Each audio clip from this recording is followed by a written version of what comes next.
Business woman म्हटलं की पहिल्यांदा आपल्या डोक्यामध्ये काय विचार करतो? एक अशी महिला जी मध्यम वयाची असेल किंवा जिला खूप वर्षाचा एक्सपिरियन्स असेल, पण असा विचार न करता एक माझ्यासोबत बिझनेस वुमन म्हटल्यावर एक अशी मुलगी आहे जी फक्त आणि फक्त 27 वर्षाची आहे. तुम्ही सुद्धा थक्क झालात ना? मी सुद्धा अशीच थक्क झाली आहे. आता ती बिझनेस वुमन कोण आहे, कोणता बिझनेस आहे, कसा सुरू केला, काय एफर्ट्स घेतले, या सगळ्या गोष्टी आज आपण जाणून घ्यायच्या आहेत आजच्या इंटरव्ह्यूमध्ये. पहिला मला तुमचं स्वागत तर करू द्या. नमस्कार, कोल्हापुरी कारभारमध्ये मी कल्याणी आपल्या सगळ्यांचं मनापासून स्वागत करते. आणि आज माझ्यासोबत द होममेड फॅक्टरीची ओनर पूजा कृपलानी आहे. वेलकम टू कोल्हापुरी कारभार चॅनल. थँक्यू कल्याणी. तुझ्याबद्दल तर मला जाणून घ्यायचं आहे, पण पहिला प्रेक्षकांना हे सांग की द होममेड फैक्ट्री नेमकी काय है? सो बेसिकली मेरा एक केक का बिज़नेस है. मैं केक्स और बहुत सारे डिज़र्ट्स बनाती हूँ.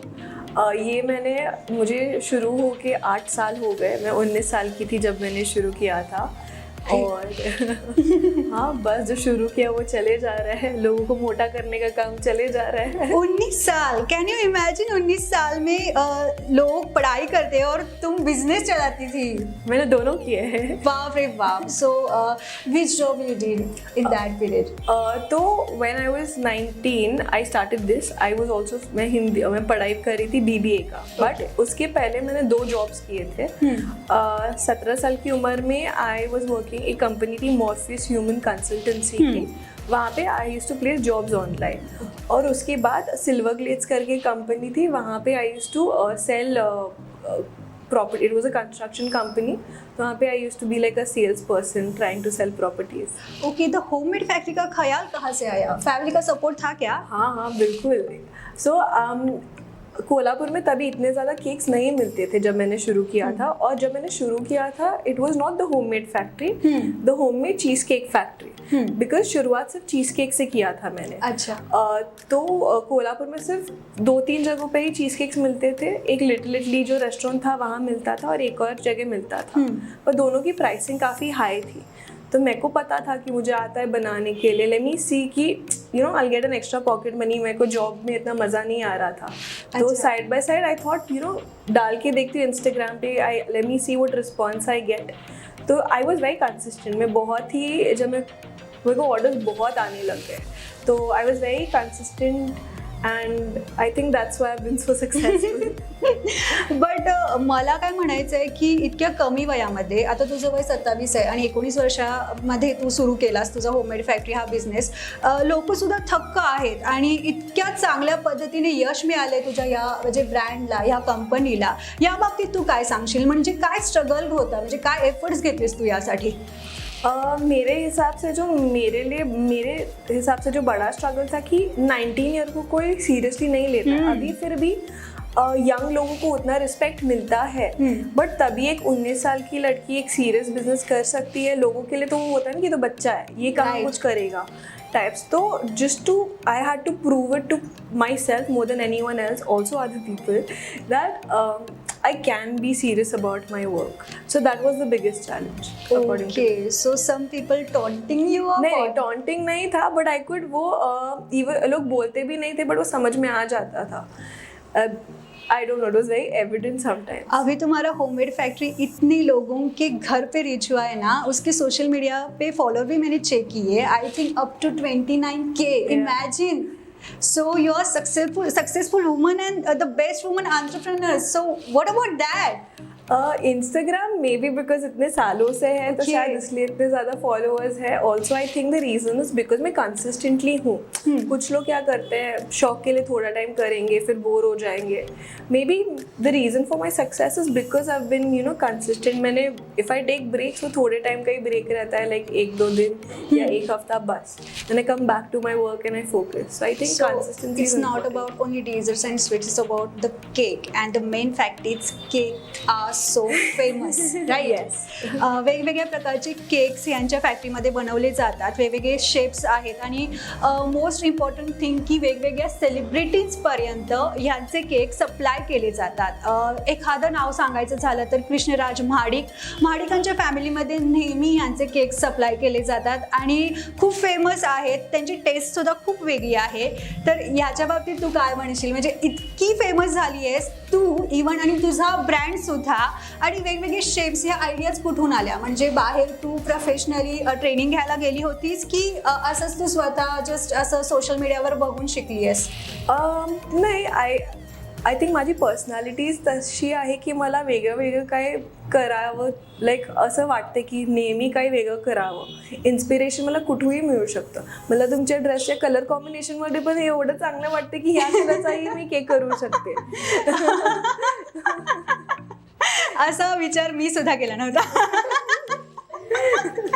राईट, म्हणजे एक यंग सोल असेल तर त्याच्यामध्ये एक क्रिएटिव्हिटी असते, ॲक्टिव्हिटीज करायला आवडतात आणि वेगवेगळ्या आयडियाज जेव्हा येतात एक टीमवर्कने एक चांगला प्रतिसाद मिळून आपण एखादी चांगली गोष्ट घडवू शकतो आणि करू शकतो. तसंच तुझ्या बाबतीत झालं आणि तुझी टीमसुद्धा इव्हन खूप चांगली भेटली असेल तुला, राईट? हो, माझी आई माझ्या बिझनेसचं like second hand, she is like my left hand, I am the right hand.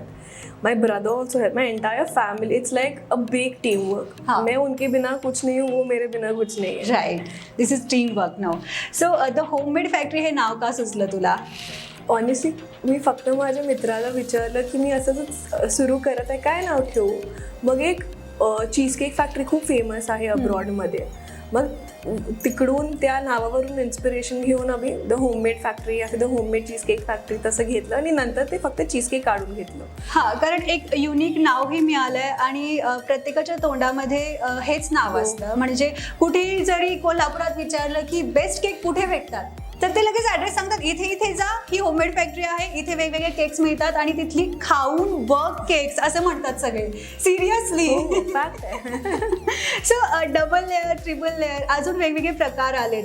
त्याच्या बाबतीत काय सांगशील? म्हणजे इतकं खूप एफर्ट्स घ्यावे लागतात का? कष्ट करावं लागतं का त्या पाठीमागे? कष्ट कशातही तुम्ही काही गोष्टी करा, कष्ट असणारच. तुम्ही इंटरव्ह्यू घेतात, लोकांना वाटतं की फक्त बोलती आहे यात काही कष्ट, पण तुम्हाला माहिती तुमची प्रिपरेशन काय आहे, तुम्ही काय तुम्ही स्क्रिप्टिंग काय केली, कशाही गोष्ट तुम्ही बघा, प्रयत्न असतोच.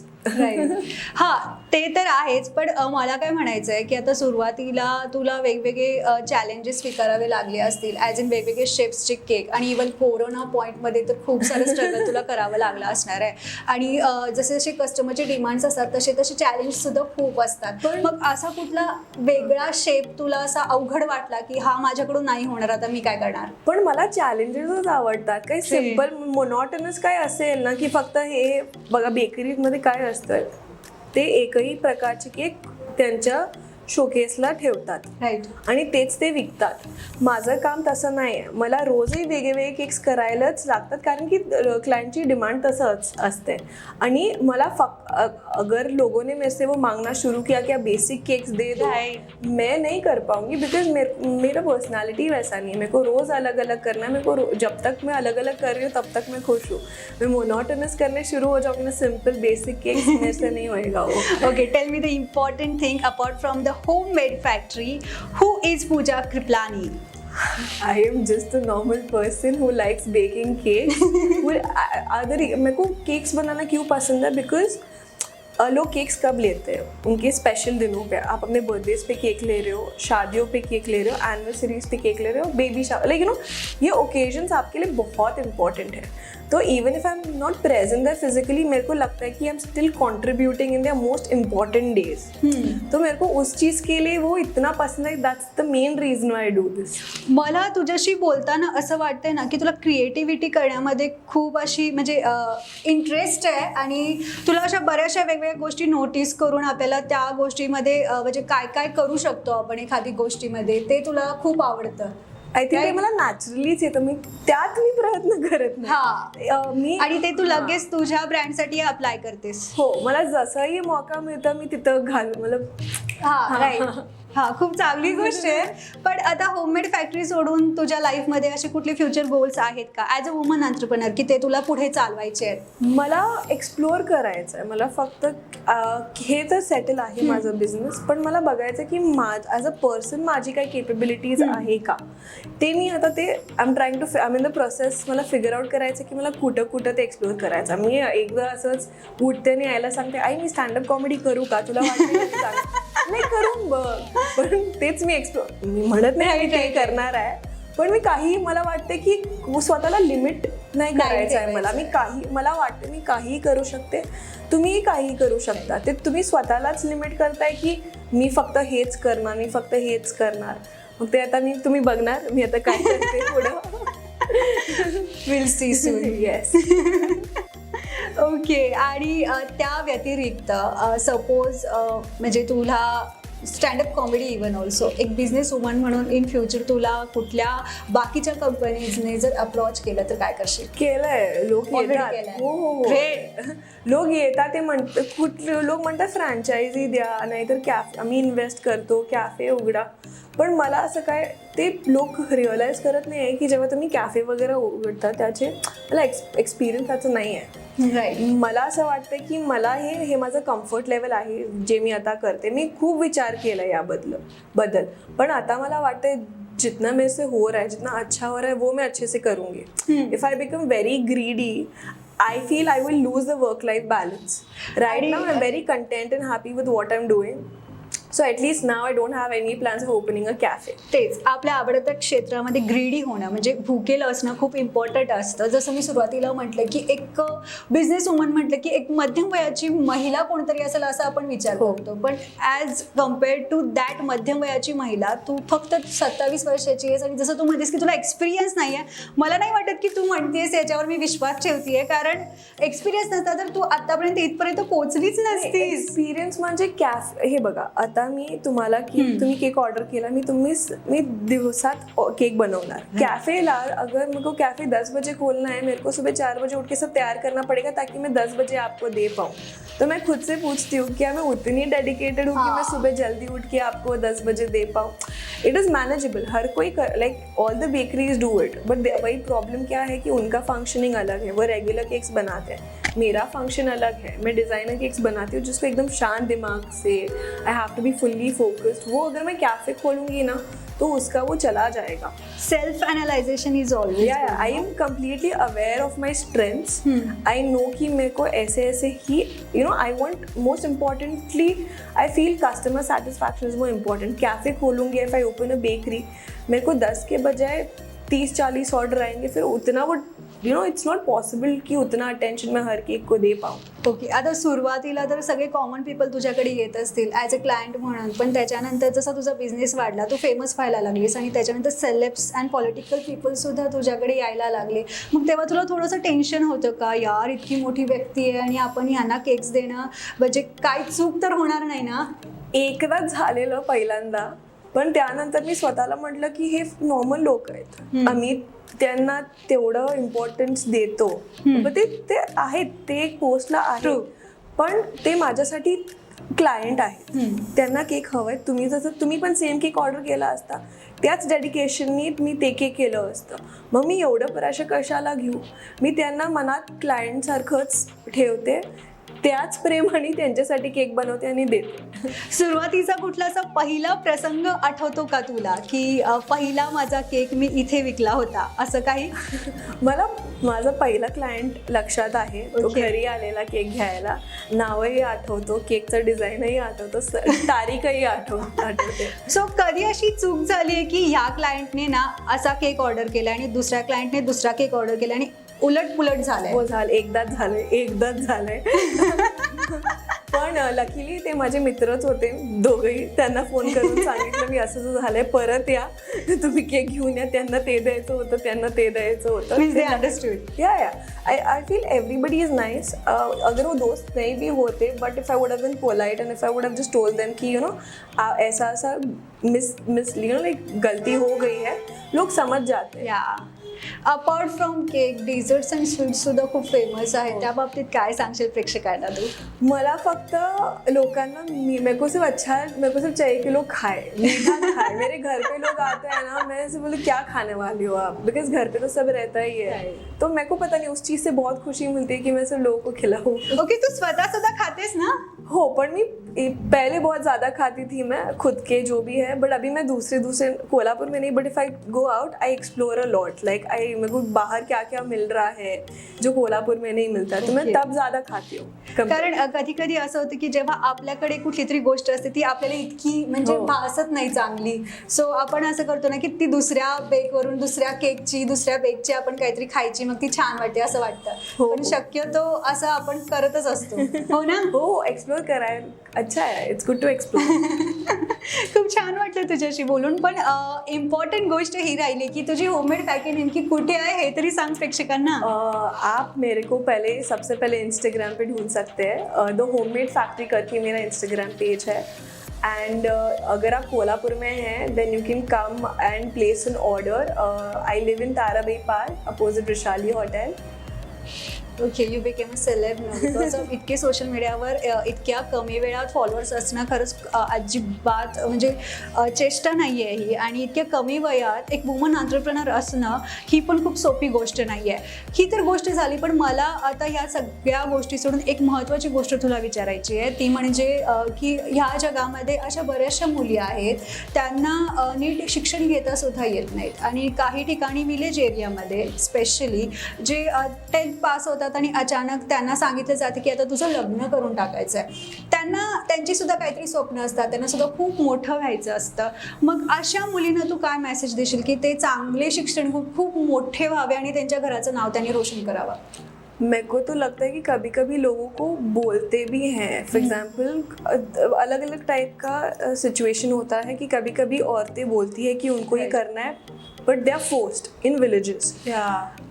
One is like you have to stand up, you have to know your rights, and to know your rights you have to be educated. True. And education is again a thing कि आपको आपकी family education दे रही है नहीं दे रही है. So it again comes back to mentality. तो जब तक mentality कैसे होएगी वापस education. एंड कभी कभी मैंने देखा पढ़े लिखे लोग भी ऐसे बिहेव करते हैं जैसे कि उन्होंने कभी पढ़ाई की ही नहीं. तो आई फील आपको खुद पे then it again comes down to your core कि आपको खुद के लिए क्या इंपॉर्टंट है और आपको कितना उसके लिए लढना है. राईट. कधी कधी असं होतं की काही मुलींना कन्व्हिन्स नाही करता येत त्यांच्या पॅरेंट्सना, आणि पॅरेंट्सची मेंटॅलिटी अशी असते की आपल्या मुलीचं लग्न करून टाकलं की मुलगी तिच्या दिलेल्या घरी सुखी राहील. चूल आणि मूल एक प्रथा होती अगोदर, आणि काही ठिकाणी ही अजून आहे. सो अशा मुलींना काय सांगशील की त्या त्यांच्या स्वतःच्या दोन्ही पायावर उभा राहतील, इंडिपेंडेंट होतील आणि त्यांच्या पॅरेंट्सना ते प्रूव्ह करू शकतील की हा की लाईफमध्ये ते काहीतरी चांगलं बनवू शकतात आणि चूल मूलसोबत ते स्वतःसुद्धा खूप चांगल्या पद्धतीने सांभाळू शकतात? आई थिंक ये मोस्टली एक्सपीरियंस करूनच येते, वो अंदर से आना चाहिए. अब हम कितना भी बोलेंगे ना, लाइक क्या होता है मोस्टली आप देख के सीखते हो. जब भी आप the best way to teach them is to be an example.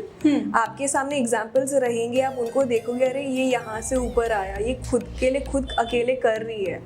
So you know like just by being a great example is how you can teach them. नहीं तो this is my opinion, I feel कि जब तक आपके अंदर से नहीं आता है ना, अपने कितना भी आप बोलोगे, अगर आपको करना है ना आप 7 समुंदर पार कर जाओगे. बरोबर आहे. जसं पूजा बोलली की तुम्ही जोपर्यंत स्वतः स्टँड नाही घेत तोपर्यंत बऱ्याचशा मुलींना त्यांची स्वप्न पूर्ण करता नाही येणार. त्यांना जर इंडिपेंडेंट व्हायचं आहे, त्यांना एक स्वतंत्रता, जसं आपला भारत देश स्वतंत्र झाला आहे तसं त्यांच्या लाईफमध्ये सुद्धा एक स्वतंत्राचं लाईफ हवं आहे, तर नक्कीच तुम्हाला स्टँड घ्यावं लागेल. अपार्ट फ्रॉम दॅट, आता बॅक टू होममेड फॅक्टरी, तुझ्या होममेड फॅक्टरीमध्ये अशी युनिक गोष्ट काय आहे? ओके, जो मेरे को दूसरों से अलग करते, I feel I talk to my, for example again छोटी छोटी चीज़ें हैं, they might not seem very big, but I feel this is what makes a difference.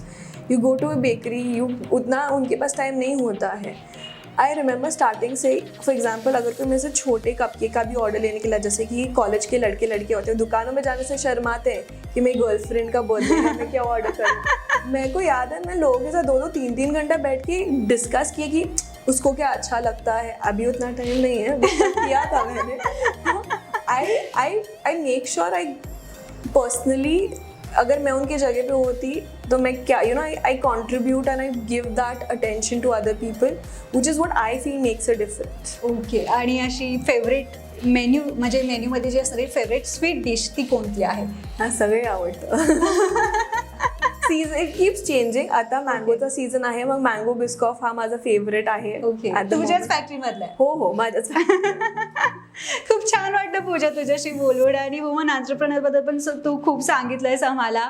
आणि वुमन कशी इंडिपेंडेंट व्हायला पाहिजे या गोष्टी पण प्रेक्षकांपर्यंत नक्कीच पोहोचलेत. खूप मज्जा आली तुझ्याशी बोलून. सो तुझ्या पुढच्या वाटचालीसाठी मी शुभेच्छा देते. आशा करते की आणखी तुझी होममेड फॅक्टरी खूप फेमस होईल, जगभरात फेमस व्हावी अशी Thank माझी you. इच्छा आहे. Thank खरंच छान वाटलं कोल्हापुरी कारभारमध्ये तू आलीस. धन्यवाद. थँक्यू.